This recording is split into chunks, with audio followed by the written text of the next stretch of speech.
gentlemen, welcome back to the Switch Hitter Podcast. I am your host, Red, where we will be talking all things Yankees baseball, the good, the bad, the ugly.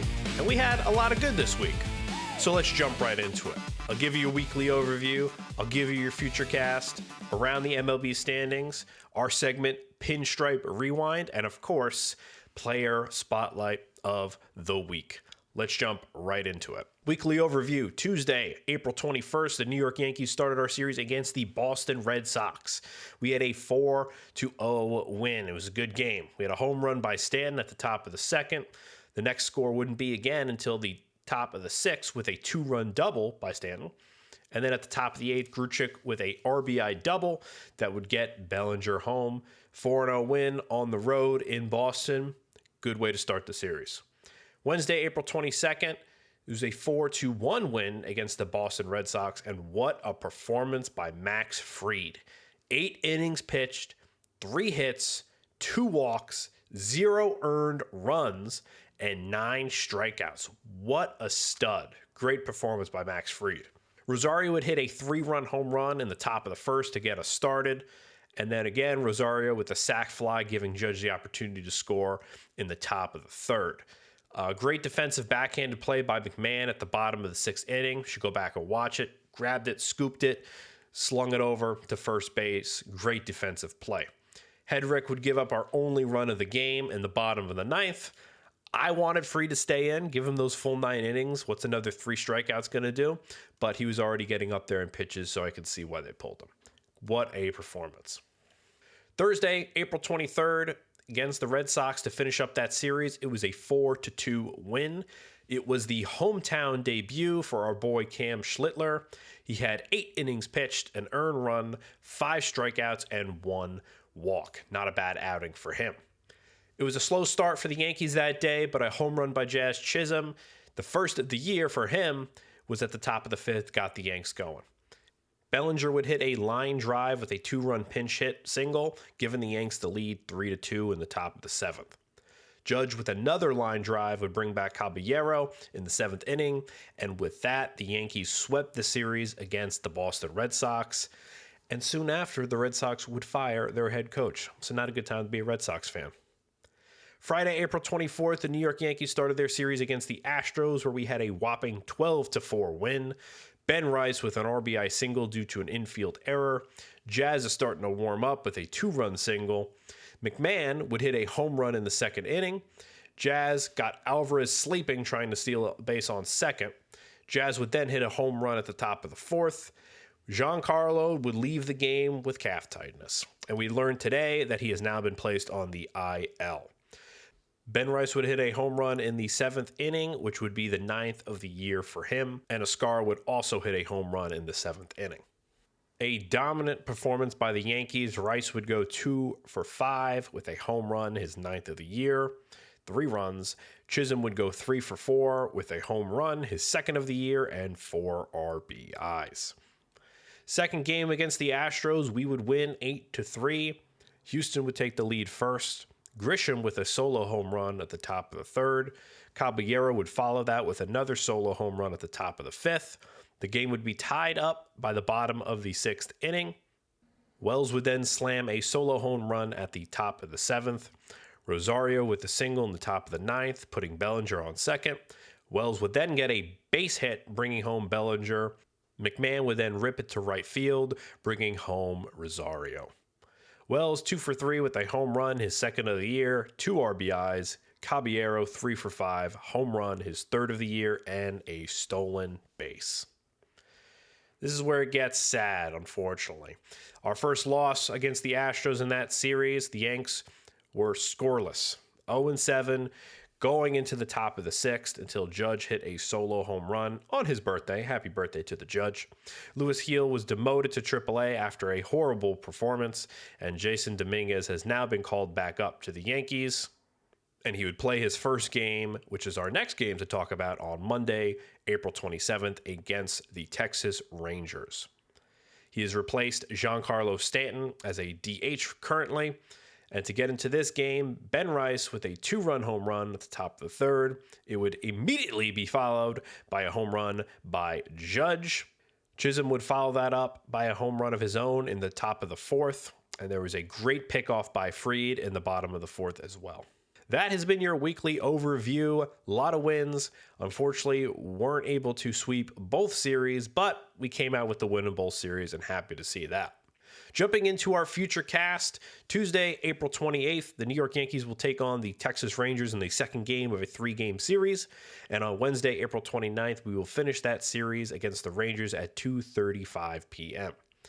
This Friday, the New York Yankees will take on the Orioles at home at 7:05. The series will continue on Saturday, May 2nd at 1:35, Sunday, May 3rd at 1:35, and it will finish up on Monday, May 4th at 7:05.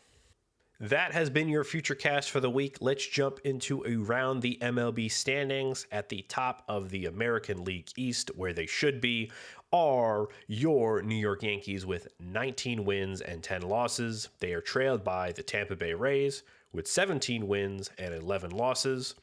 Leading the American League Central are the Detroit Tigers with 15 wins and 14 losses, trailed by the Guardians, 15 wins, 15 losses. In the American League West, we have the Athletics with 15 wins and 13 losses. They are trailed by the Texas Rangers with 14 wins and 15 losses. Moving over to the National League, we have the Atlanta Braves with 20 wins and 9 losses. They lead the entire league with the Dodgers, and they are trailed far behind by the Miami Marlins with 13 wins and 16 losses. National League Central, we have the Reds with 18 wins and 10 losses, followed by the Cubs with 17 wins, 12 losses. And to no one's surprise, the National League West is topped by the Dodgers with 20 wins and 9 losses, but trailed by the San Diego Padres with 19 wins and 9 losses. Not too far behind there. That has been your Around the League MLB standings. We will now jump into our Pinstripe Rewind of the week. 106 years ago, on May 1st, 1920, Babe Ruth would hit his first home run in a Yankees uniform. It would be a 6-0 win against his former team, the Boston Red Sox, at the Polo Grounds in New York City.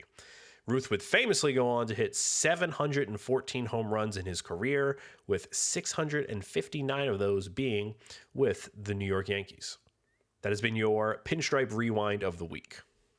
We now move over to our player spotlight of the week, and that is none other than the man who is starting to heat up, Ryan McMahon.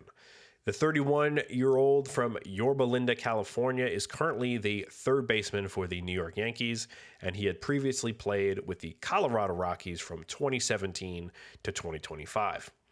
He is currently signed through 2027 on a 6-year, $70 million deal, which runs from 2022 to 2027. Ryan McMahon would be drafted by the Colorado Rockies in the second round of the 2013 MLB June Amateur Draft from Mater Dei High School in Santa Ana, California.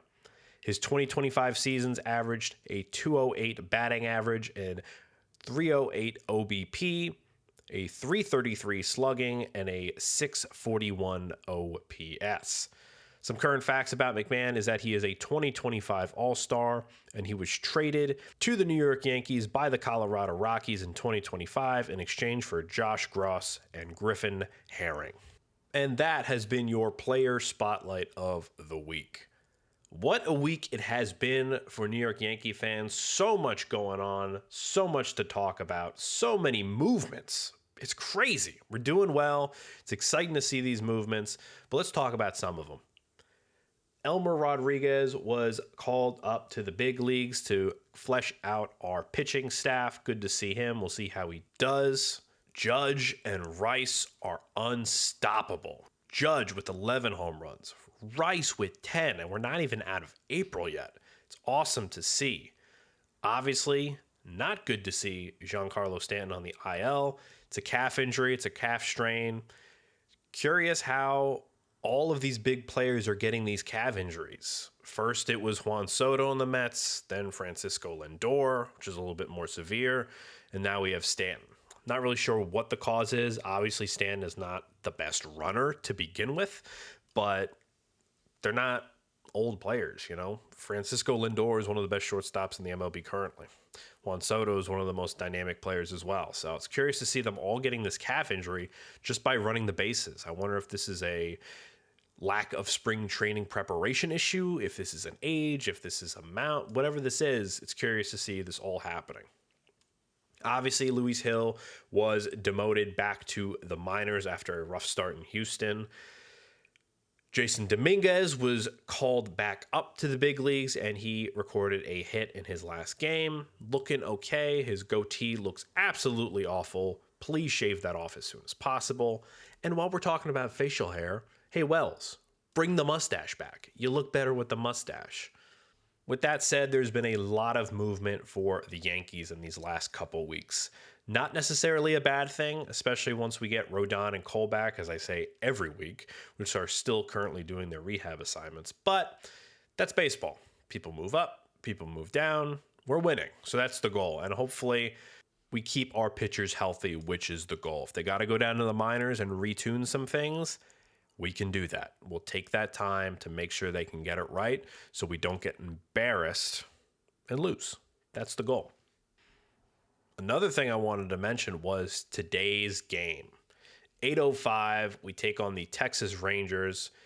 We have two studs on the mound. We have Cam Schlittler, who is 3 for 1 with a 1.77 ERA with 41 strikeouts on the season so far. He will be taking on Jacob deGrom, 2-0, 2.13 ERA with 35 strikeouts on the season so far. What a matchup we have today with those two right-handed pitchers. It's going to be fun. A lot of strikeouts. Maybe not a high-scoring game, but it's going to be fun. But what's not fun is the camera angle for Globe Life Field. It's awful. It's the worst camera angle I've seen in an MLB stadium. It's awful to watch. It's disorienting. You can't see anything. It's just awful to look at.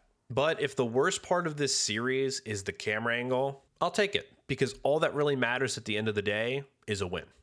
One thing we didn't talk about in the previous week was the Yankees have now authorized an alternate road jersey.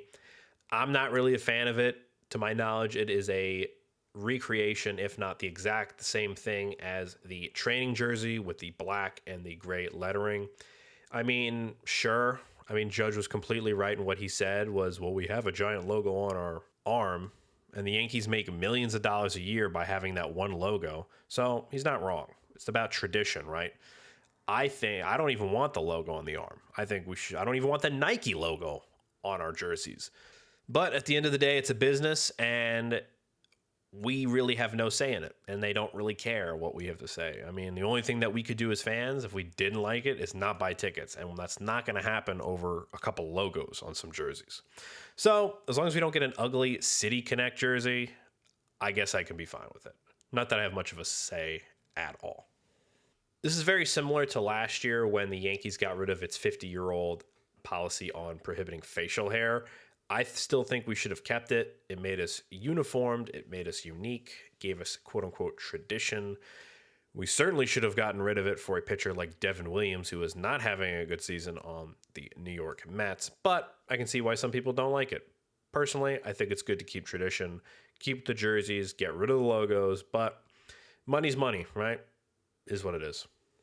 And of course, it wouldn't be a Yankees game without some drama. And around the 7th inning, a Yankees fan in Texas started a fight with a Rangers fan. From the video, you can see the guy slap the Rangers fan in the face. And these two Rangers fans came out slugging. Punched him in the jaw. Guy went falling backwards and tried to come back for more. Didn't work out in his favor. Well, I hope all those fans enjoy their lifetime bans from MLB stadiums, because it is never that serious. Nothing in baseball is that serious to start a fight over nothing. With that being said, tonight, 8:05 p.m., your New York Yankees versus the Texas Rangers. Thank you for listening to this episode of the Switch Hitter Podcast, and I will see you on the field.